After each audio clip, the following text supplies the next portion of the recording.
A round of applause for Prof. Thank you very much, my good brother Wallace. Let me first thank the organizers of this conference for putting this together at a time when it can rightly be said that the continent of Africa is at crossroads. Just this morning, I received a post from a good friend of mine from Liberia. And in that post, he says poignantly, why is it that Africans are so concerned about the conflict in the Gaza Strip and the conflict between Ukraine and Russia, with our media houses reporting it on a daily basis? Yet there is a conflict in Sudan, which has occasioned perhaps the worst humanitarian situation in the recent past. When there is a conflict in southern Cameroon, where children have not gone to school for many years, yet there is a conflict in the Democratic Republic of Congo, yet there is an ease in Somalia, yet there is an ease in the Amhara region in Ethiopia, yet there is an ease in Central African Republic, yet there is insurgency in northern Burkina, Mali, Chad, and an ease in Guinea. And I asked myself, what is the problem? And I answered by saying, it is because we do not write our story. It is because we are defined by others. And as long as we are defined by others, as Malcolm X said famously, unless the African in the continent is respected, no black man or woman will be respected outside of the continent of Africa. There is wisdom, therefore, as my good friend Dr. Shem said, for us to begin to ask the question, who are we? And what can we do to regain confidence and to regain our rightful place in the world? Nostalgically, we talk about Mansa Musa and how his pilgrimage to Mecca changed the world. We romanticize our past. But the reality is that our continent can do better because she did many years ago. I remember reading one of the most iconic speeches ever delivered by an African in the year 1906 at the University of Columbia by South Africa's Pixley Kaisaka Seme, The Regeneration of Africa. That speech went into history, talked about the pioneering movers of Pan-Africanism, such as Sylvester Williams, such as Marcus Garvey, talked about many things and said that Africa must regenerate. He reminded his audience on that day that the African spirit remains unsettled. 12,000 ships took off from the western coast of Africa to the Caribbean. 12,000. 1.8 million lost in the seas. We do not know how many died when they arrived. 6 to 10 million taken to the Arab world, with 99% of the men castrated. That is Africa for you. Then after they were done with slavery, they came up with the Colonial project. They sat in Berlin, parceled our continent into 54 units, which we still kill and maim for in order to retain boundaries created by the colonizer in Berlin. Then today they refer to our continent pejoratively, I suspect, as Francophone, to mean we are speaking French, not Bambara. Anglophone, to mean we are speaking English, not Gikoyo, not Luo, not Uganda. Lusophone, to mean we are speaking Portuguese, not Ovambo and Ovimbundu. Then they came and changed our names.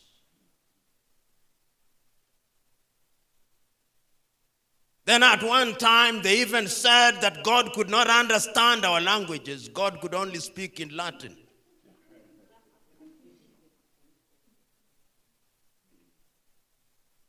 And that is what defines us even as we speak today.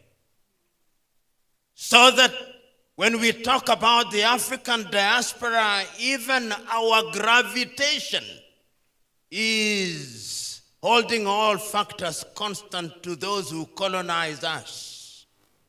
If you are in Dakar in Senegal, your true north is Paris.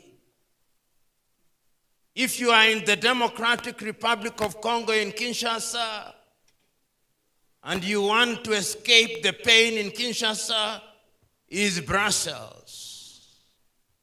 If you are in Luanda, Angola, or Maputo, or Praia in Cabo Verde, your gravitation is Lisbon. If you are in Kenya, or Zambia, or Nigeria, or Ghana, if you don't gravitate towards London, it is Washington.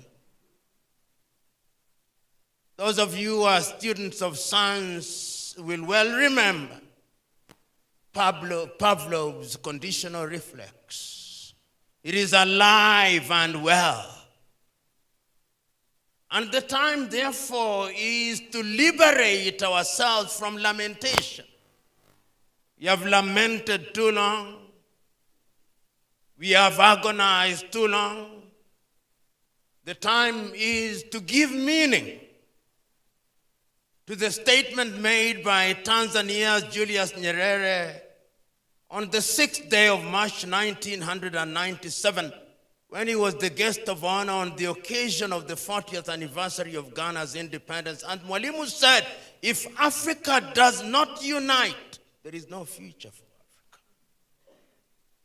And we are not talking about the unity of the graveyard where we all agree. No, it is unity of purpose. Today, many African governments have ministries of foreign affairs with an appendage called the diaspora, even diaspora desk, but they see you as they see gold mines. It is your dollar that they are interested in. It is your pound that they are interested in. It is your euro that they are interested in. They do not see the human resource that you are. As I speak to you now, some of our best men and women are outside of the continent. Our best engineers are to be found outside of the continent. Our civil engineers are to be found outside of the continent. And it's the Chinese who are building our roads, a paradox and an irony at once. That is where we are. Today, Our best doctors are to be found outside of the continent. So that when our leaders in Kenya, when they want to give birth, they go to the United States. When they have a flu, they go to the United States. When they are about to die, they go to Europe and America and India. That is why Vladimir Putin is said to have said, but I doubt whether he said it, but that notwithstanding, he said to have said that Africa is only a graveyard for her leaders. We can do better because history has demonstrated that whenever we wanted to do better, we did. You know, many times when I think about our founding fathers and mothers,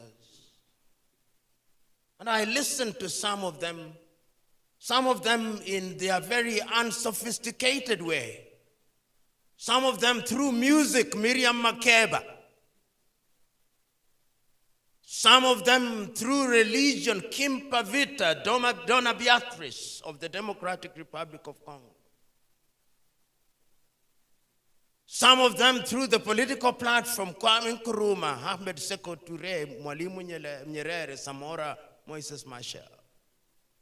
Without internet, without what you and me have today, they were able to organize.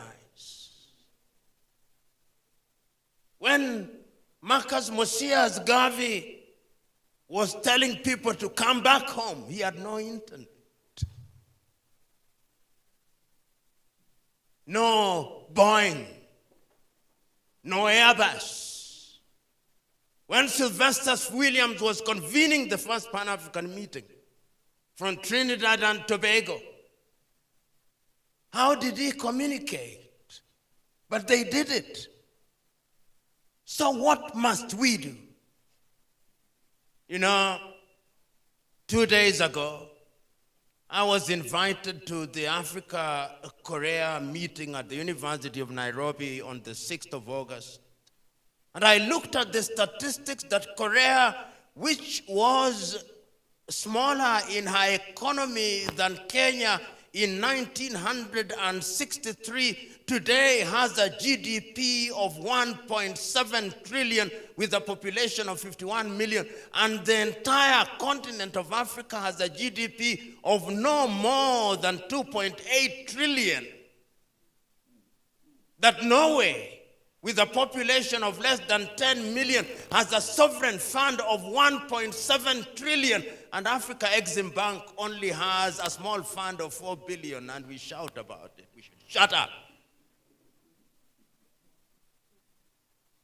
If you look at our men and women in the diaspora, give or take, the statistics are known to you. But if you look at persons of Africa or African descent, no less than 250 million, second only to Nigeria. And if you look at the income that they generate every year, the good Dr. Shemu Chodo has only given you the statistics which are the tip of the iceberg. The story requires that we pause and ask,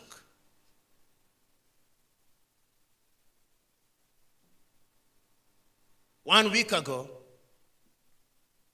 I wrote to the chairman of the African Union and told him in my letter that this is the year of reparations, the year 2025. We are in the month of August, 4 months to go. What is happening? Of course, I said, rather unkindly, that, sir, when we were elected, we thought you'd do better, but you have gone back to the factory setting. It is diplomatic niceties, sterile statements and speeches, jamborees, with the consequence that Africa is a forest of protocols and declarations which yield nothing. We are the only continent whose leaders are summoned. Africa-China conference in Beijing. And all our 54 leaders by private jet are in Beijing. Africa-Russia in Sochi, and they go. Africa, even little Qatar in Doha, and they go. Africa, Washington, and they go. And the President of the United States of America has the temerity to ask an African president how well he speaks English. The time is now for you to change. And it is people in the diaspora that have changed their societies. Look through history. The state of Israel was created by their diaspora. You have a duty. The time is now for us to reflect and ask ourselves, what will our generation do? My good friend Kennedy said, and he says in his book, that every generation must find something for which it shall be known. They came, they resisted, even if they failed. The Amazon women of Dahomey resisted. Queen Zinga resisted in Angola. Mekatilili wa Menza resisted. Shaka the Zulu resisted. There was the Hair Rebellion. There was the Maji Maji Rebellion. There was the Mau Mau Rebellion. They resisted. Then there came another crop, and they resisted, and we regained our independence. And we lost it through some leaders who changed for the worse. What is our generation going to do? What will we be remembered for? The Ethiopians in the diaspora have financed the Grand Ethiopian Renaissance Dam. It can be done. But we must not work in silos. We must work as one unit. The geographical entities that were bequeathed to us by the colonizers must not stand in the way of our unity. You know, in the year 2013, the then chair of the AUC, Nkosazana and Lamini Zuma, wrote a letter to Kwame Nkrumah, apologizing to Kwame because we refused to listen to him. Africa has long realized that we must do things for ourselves. When they sat in 1963 in Addis Ababa, they said we must do things for Africa. We must have intra-African trade. They repeated the same again in 1973 in Addis Ababa, repeated it again in 1908 in Lagos, repeated it again in Addis Ababa in the year 2013. We have Africa Agenda 2063 and Africa Continental Free Trade Area.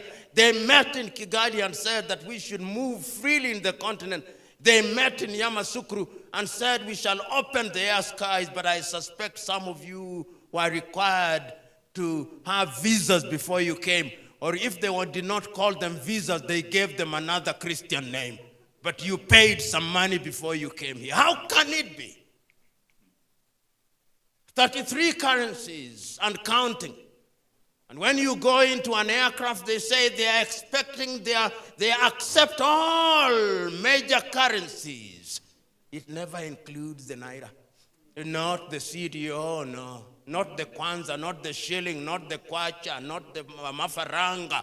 It is only the dollar and the euro, and even the cards. If it is not Visa, it is American. If it is not American, it's something else. We produce what we do not consume and consume what we do not produce, as said Ali Mazrui.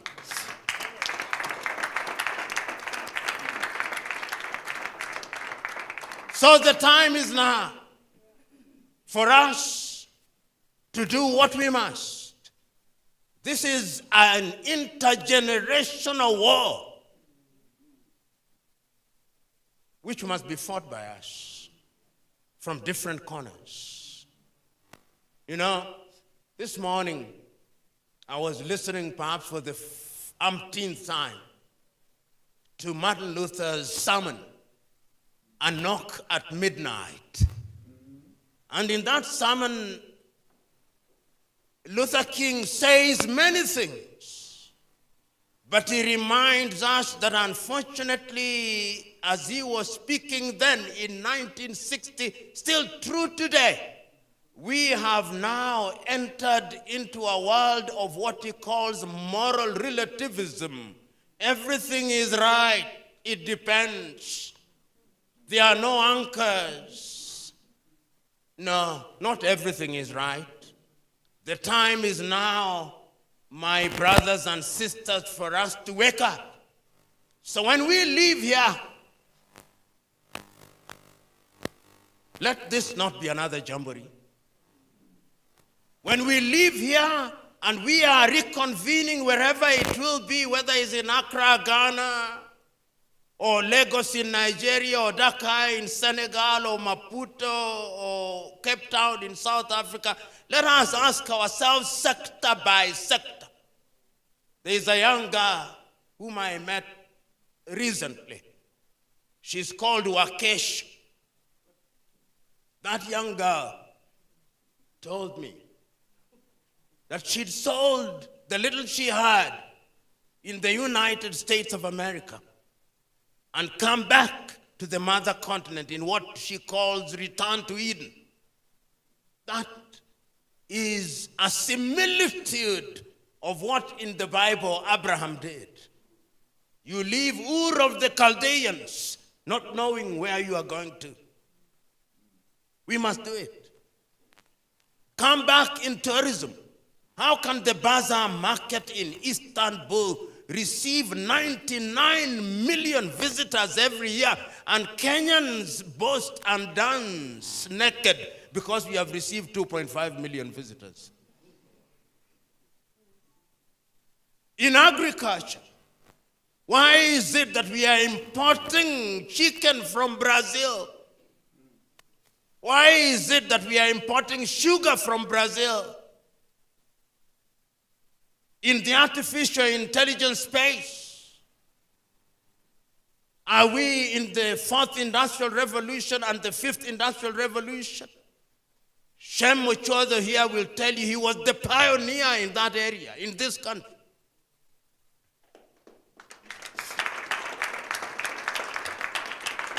But a prophet has honor, except in his home. But he was the pioneer. Other countries used him. It is only later that we recognize that we are the gem, gold and mine, flower and gather. So you are here. My clarion call to you is go out there and remember that it can be done. There is a poem that I love written by that great Lebanese American Khalil Gibran. The title is Fear. And Khalil Gibran says that when the river leaves its source and it approaches the ocean, it trembles with fear. When it passes through the mountains, it trembles with fear of losing itself. Then it remembers that it can neither go back, it can only go forward. And then it remembers when it arrives in the ocean that joining the ocean is not losing itself, but becoming part of a bigger thing. You are here, you are becoming part of a bigger thing. And that big thing is a thing that should be made known to those who are in positions of leadership. Chinua Achebe, writing in 1983 about Nigeria, said he could well have been saying it about Africa. The problem in Africa is simply and squarely a problem of the quality of political leadership that we have. African countries don't have democracies. They have kakistocracies and kleptocracies. A government of our very worst and a government of thieves. Until the day that we deal with those issues, it falls and rises on leadership. If you doubt me, ask the Singaporeans. If you doubt me, ask the Vietnamese. Vietnam now produces more coffee than Kenya and Uganda combined. Malaysia now produces more palm wine. In the next 3 years, China is going to produce more cocoa than Cote d'Ivoire, Togo, and Ghana combined. Those who are relying on diamond, artificial diamond is already replacing real diamond, and the Chinese are doing it. So the Botswana had better look out. The Namibians had better look out. Brothers and sisters, there is no point of preaching to the choir. I've said what I had to say. Mine is to exhort you to do that which is good and right. It is John Henry Clark who said, there is no point of shouting black beauty when there is no black power. Black is only beautiful when it is powerful. So we must, in the nature of things, become black beauty and black power. And I was reading not so long ago that even to be a good Samaritan, you've got to have resources. If you don't have resources, the best you can do is to pray and fast. But in the intervening period, the person who has fallen on the road to Jericho needs hospital bills to be paid. He needs food to eat. He needs shelter. So let us be good Samaritans with something with which to support good Samaritanism. And I must also commend you, men and women in the diaspora. There are countries today which, if money did not flow from the outside world, they would be dead, and you know them. I don't want to shame them. I don't want to shame them because you have done a great job. Today, when African heads of states meet people in the diaspora, they greet them with supported hands because they know that this is where the honey comes from. You can do more. You must do more because you have no choice but to do more. You know, as I conclude, and now have great meaning and see great meaning in some of these clarion calls. When I was a young man at the university, during our student politics, we used to say, "A luta continua, victoria certa." We mouthed it with the exuberance of youth. But today I understand it deeper. The struggle must continue, and victory is indeed certain. And it's intergenerational. When as a young student, we used to shout Amandla and saying Awetu or Awetu. We mouthed it, and it was only mouth deep. Today, it is deep. Because power must indeed be ours. When in 1960, Robert Mangaliso Sobuko was saying, Maibu e Africa. Power must come to Africa. Now I understand it a little deeper. Because I want to assume that as I grow older, perhaps I grow wiser. But remember, even fools grow old. So it is not necessarily the case that when you grow older, you become wiser. So my brethren, let us go out there and do the little that we can do. Because if you ask the forest will tell you, I am because of the single trees. If you ask the ocean will tell you, I am because of the droplets. So don't think you are too small. You are the droplets that make the ocean. You are the trees that make the forest. Go out there and let us collaborate. Only a few days ago, on first day of August, we were celebrating my foundation. The 30th anniversary started in 1994. And I can say with pride that after 30 years, we are now present in 50 countries. And we are working with young Africans. And I can say that I've never, ever received any donation from GIZ, from USAID, from anybody from the West. You pull yourself by your bootstraps. And if you have no boots, lift your fingers and lift your feet. It can be done. It must be done. And it's you who are going to do it. God bless you.